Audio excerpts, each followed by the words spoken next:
Good afternoon सभी friends को। आज की इस वीडियो में बात करेंगे निर्देशन और परामर्श के बारे में। अगर उत्तराखंड एलटी की बात की जाए तो पार्ट 1 में यूनिट जो हमारे पास 2 है उसमें हमारे पास टॉपिक है गाइडेंस एंड काउंसलिंग।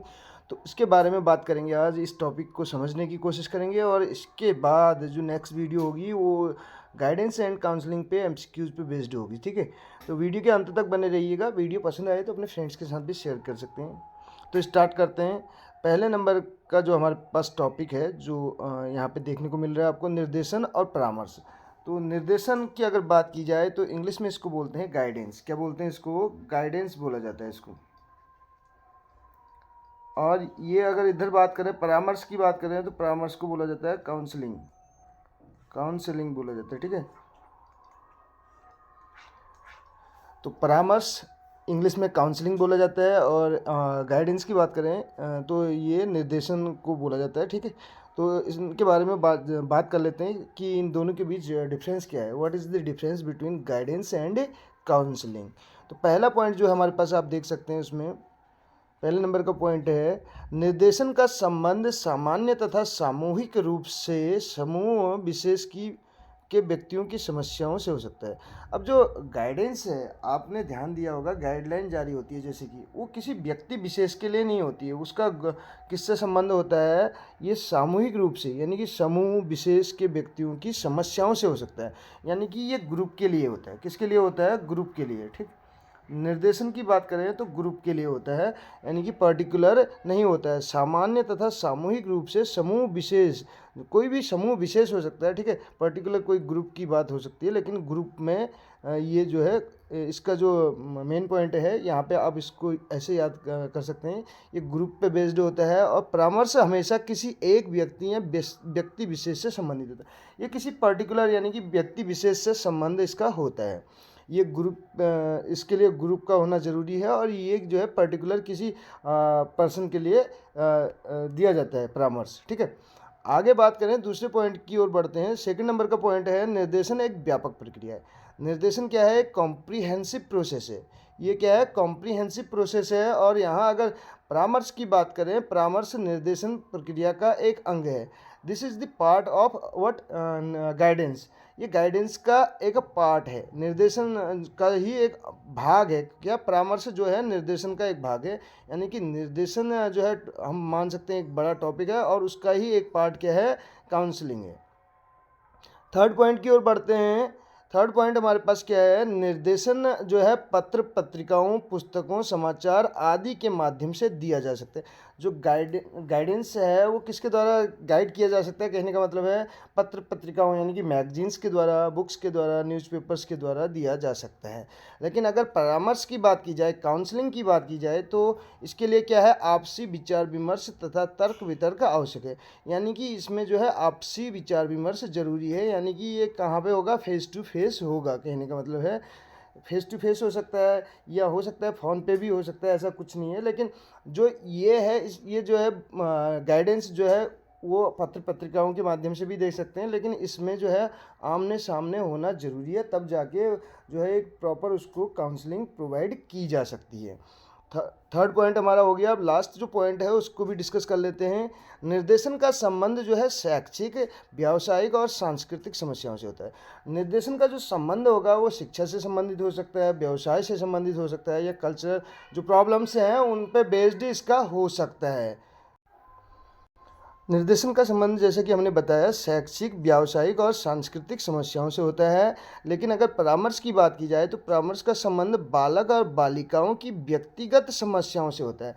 जो बालक और बालिकाएं हैं उनके व्यक्तिगत यानी कि पर्सनल जो मैटर्स हैं, पर्सनल जो प्रॉब्लम्स हैं उनसे होता है, जिसमें जीवन के व्यवहारिक तौर तरीके शामिल होते हैं।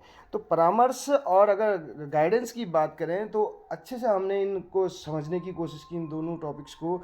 अगर बात करें जो गाइडेंस है यानी कि जो निर्देशन है, निर्देशन का मतलब निर्देश से है। ठीक है, गाइडेंस निर्देश से है और निर्देश आपको पता है जिनको हम बोल सकते हैं इंस्ट्रक्शंस भी दिए जाते हैं, दिशा निर्देश दिए जाते हैं। लेकिन जो अगर परामर्श बात करें तो ये गाइडेंस के अंदर आ जाएगा, अंतर्गत आ जाएगा।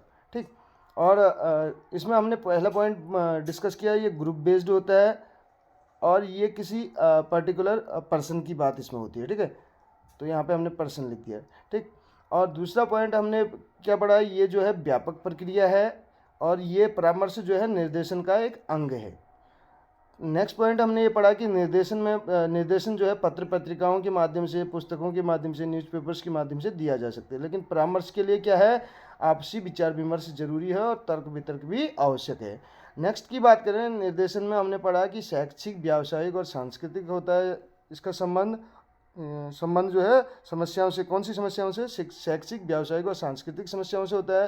लेकिन परामर्श का संबंध क्या होता है, बालक बालिकाओं की व्यक्तिगत समस्याओं से होता है, जो कि जीवन के व्यावहारिक तौर तरीकों से शामिल होता है, संबंधित होता है, कहने का मतलब। उम्मीद करता हूँ ये टॉपिक आपको अच्छे से समझ में आ गया होगा।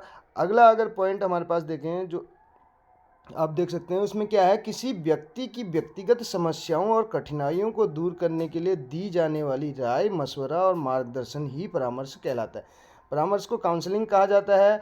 और काउंसलिंग क्या है, किसी व्यक्ति की व्यक्तिगत समस्याओं, जैसे अभी हमने पढ़ा बालक बालिकाओं की जो है व्यक्तिगत समस्याओं को दूर करने के लिए दी जाने वाली राय, मशवरा और मार्गदर्शन को ही क्या कहा जाता है, परामर्श कहा जाता है। और मर्श का मतलब क्या है, मर्श का मतलब होता है राय से। परामर्श में जो मर्श है, मर्श का मतलब क्या है, राय या मशवरे से है, किसी को राय या मशवरा दी जाए, ठीक है। तो इसमें देखिए, परामर्श देने वाले व्यक्ति को परामर्शदाता, काउंसलर कहते हैं। और निर्देशन यानी कि गाइडेंस के अंतर्गत परामर्श एक आयोजित विशेष प्रकार की सेवा है। यानी कि परामर्श एक क्या है, आयोजित, एक प्लान बोलने का मतलब है, एक आयोजित विशेष प्रकार की सेवा है, किसके अंतर्गत, गाइडेंस के अंतर्गत। यानी कि परामर्श जो है निर्देशन का ही एक अंग है। देखिए आगे इसमें, यह एक सहयोगात्मक प्रक्रिया है, सहयोग प्रोवाइड किया जाता है इसमें, ठीक है। यानी कि उसकी जो पर्सनल अपनी समस्याएं हैं उनसे संबंधित जो भी उसको दिक्कतें आ रही है उनको सॉल्व करने में उसको सहयोग प्रदान किया जाता है। इसमें अगर बात करें, परामर्शदाता जो है साक्षात्कार एवं प्रशिक्षण के माध्यम से समस्या ग्रस्त के निकट जाता है। अब एक परामर्शदाता होगा, दूसरा परामर्श प्रार्थी होगा। जो परामर्श चाहता है, एक परामर्श देने वाला होगा, एक परामर्श लेने वाला होगा। परामर्श लेने वाले को परामर्श प्रार्थी बोलते हैं और परामर्श देने वाले को परामर्शदाता बोलते हैं। और एक होता है लक्ष्य। तीन जो हैं इसके चरण होते हैं जो अभी हम डिस्कस करेंगे। उसके सामर्थ्य व दुर्बलताओं, यहाँ पे ये दुर्बलताओं होगा, ठीक है।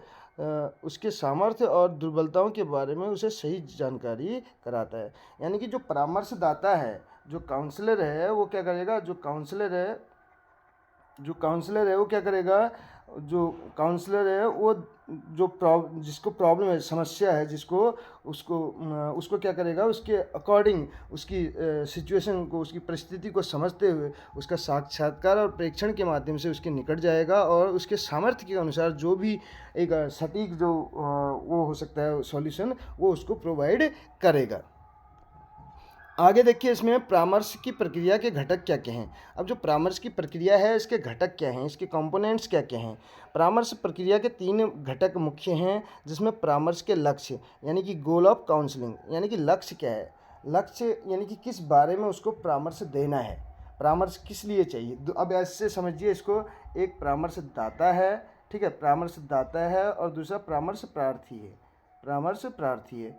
और अब ये जो प्रार्थी है, ये किस संबंध में जो है परामर्श चाहता है, तो यहाँ पे कुछ ना कुछ तो लक्ष्य होगा ना, इस चीज़ को आप समझिए। तो 3 चीज़ें हैं इसमें। पहला तो परामर्श का लक्ष्य क्या है, दूसरा सेवार्थी यानी कि उपभोमयी करके दे रखा है, क्लाइंट जिसको बोला गया है यहाँ पर, यानी कि इसको हम बोलेंगे प्रार्थी। और एक होगा परामर्शदाता जिसको बोला जाता है काउंसलर। तो 3 हमारे पास यहाँ पे घटक हैं परामर्श की प्रक्रिया के अंतर्गत।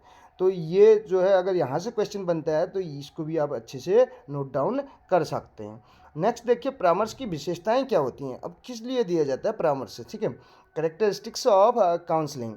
तो परामर्श मूलतः समस्या परक होता है। अब परामर्श कब दिया जाएगा, जब किसी को कोई समस्या आ रही होगी तभी तो वो परामर्श चाहेगा, ठीक है। दूसरा अगर बात करें, यह 2 व्यक्तियों के मध्य वार्तालाप का एक स्वरूप है। ये 2 व्यक्तियों के मध्य वार्तालाप होगा, जैसे हमने इसमें पढ़ा था कि विचार विमर्श और तर्क वितर्क इसमें होगा, ठीक है। अब देखिए नेक्स्ट क्या है, परामर्श का मूल जो है परस्पर विश्वास है। अब परामर्श का मूल जो है वो क्या है, परस्पर विश्वास है, एक दूसरे पे विश्वास होना जरूरी है। अगला देखिए इसमें परामर्शक जो है परामर्श से क्या करेगा, को उसके हित में सहायता प्रदान करेगा। कहने का मतलब है जो परामर्शदाता है वो परामर्श प्रार्थी को उसके हित में सहायता प्रदान करता है। नेक्स्ट पॉइंट देखिए, मैत्रीपूर्ण अथवा सौहार्दपूर्ण वातावरण में परामर्श अधिक सफल होता है। जब मैत्रीपूर्ण अगर वातावरण होगा तो उसमें ही क्या, या सौहार्दपूर्ण जो वातावरण होगा उसमें ही परामर्श जो है अधिक सफल होता है। कहने का मतलब खुल के जो है जो परामर्श प्रार्थी है वो भी अपनी समस्याओं को बता सकता है और परामर्शदाता भी उसकी प्रॉब्लम्स को सुनेगा, उसके बेस पे ही उसको कोई परामर्श वहाँ पे देगा। नेक्स्ट देखिए सिक्स्थ है, J.S. केलर कहते हैं कि परामर्श का संबंध अधिगम से होता है जिस प्रकार अधिगम से व्यक्ति के आचरण में परिमार्जन होता है। ये कहते हैं J.S. केलर कि परामर्श का संबंध किससे होता है, अधिगम से होता है, लर्निंग से होता है। कहीं ना कहीं सीख ही तो ले रहा है, अपनी प्रॉब्लम्स को कैसे सॉल्व करना है उसके बारे में उसको सीखना है कि अपनी प्रॉब्लम्स को कैसे उसका वो सॉल्यूशन कर सकता है। तो अधिगम ही है इसका संबंध, ठीक है। इसका संबंध किससे होता है, अधिगम से होता है। J.S. केलर बिल्कुल एकदम सही कहते हैं। जिस प्रकार अधिगम से व्यक्ति के आचरण में परिमार्जन होता है, अधिगम से क्या होता है, सीखने से जो व्यवहार में अपेक्षित व्यवहार परिवर्तन जो होता है ना, उसी की ये बात कर रहे हैं। व्यक्ति के आचरण में जैसे परिमार्जन होता है उसी प्रकार परामर्श से भी व्यक्ति के आचरण में परिमार्जन होता है। क्या होता है, उसके आचरण में क्या होता है, यहाँ पर भी परिवर्तन होता है। अब उसका एक एटीट्यूड अपना किसी प्रॉब्लम के प्रति जो अपना वो होगा वो चेंज होगा उसमें। अब आज तक उसको जो प्रॉब्लम लग रही थी हो सकता है उसको वो चीज़ क्या बन जाए, उसकी अपनी एक इंटरेस्ट बन जाए। जैसे कि अगर बात करें उत्तराखंड LT के संबंध में अगर बात कर लें, यहाँ पे बहुत से साथियों की क्या है कि जैसे सिलेबस है तो उसको देख के थोड़ा सा प्रॉब्लम क्रिएट हो रही होगी, समस्या आ रही होगी। तो उसी के संबंध में अगर उनको प्रॉपर एक यहाँ पे काउंसलिंग प्रोवाइड की जाए तो उस संबंध में वो क्या होगा, जो अभी तक उनकी प्रॉब्लम बनी थी हो सकता है उसके लिए उनको एक अच्छा मार्ग मिल जाए, एक पॉजिटिव वे में वो उसकी प्रिपरेशन कर सके। नेक्स्ट देखिए, परामर्श जो है संपूर्ण निर्देशन यानी कि गाइडेंस प्रक्रिया का एक सशक्त अंश है। अब गाइडेंस का ही अंश है परामर्श, ये बोला जा रहा है। नेक्स्ट है, परामर्श का स्वरूप प्रजातांत्रिक होता है। अब परामर्श का जो स्वरूप होगा वो कैसा होगा, प्रजातांत्रिक होगा इसमें, ठीक है। प्रजातांत्रिक का मतलब इसमें दोनों आपस में मिलजुल कर जो है जो परामर्शदाता है वो सॉल्यूशन देगा, परामर्श प्रार्थी जो है अपनी समस्याओं को उनके सामने रखेगा। नेक्स्ट पॉइंट की बात कर रहे हैं तो परामर्श का स्वरूप प्रजातांत्रिक होता है और इसमें देखिए परामर्श शिक्षु और परामर्शक के सम्मुख अपने विचार रखने में स्वतंत्र रहता है। 9वां पॉइंट है, परामर्श का आधार जो है प्रायः व्यावसायिक होता है। परामर्श का आधार कैसा होता है, बेस इसका व्यावसायिक होता है। लास्ट इसमें जो हमारे पास टॉपिक है उसको हम पढ़ लेते हैं। इसी में जो पॉइंट हैं, परामर्श जो है टॉक थेरेपी का एक रूप है। यह एक ऐसी प्रक्रिया है जहां एक व्यक्ति, जोड़ा, परिवार एक प्रशिक्षित पेशेवर यानी कि परामर्शदाता से मिलकर उन मुद्दों और समस्याओं के बारे में बात करते हैं जिनका वे अपने जीवन में सामना कर रहे हैं। यानी कि ये एक टॉक थेरेपी का ही एक जो है रूप है। और जहाँ पे क्या होता है कि एक व्यक्ति या को जोड़ा या परिवार बोल सकते हैं, वो क्या करता है, परामर्शदाता के सामने अपनी समस्याओं को रखता है और परामर्शदाता उसके जीवन से संबंधित उसको क्या करता है, वहाँ पे सॉल्यूशन प्रोवाइड करता है। तो आज की वीडियो में इतना ही। कैसी लगी आपको वीडियो ज़रूर बताएगा। मिलते हैं अगली वीडियो में। Thank you so much.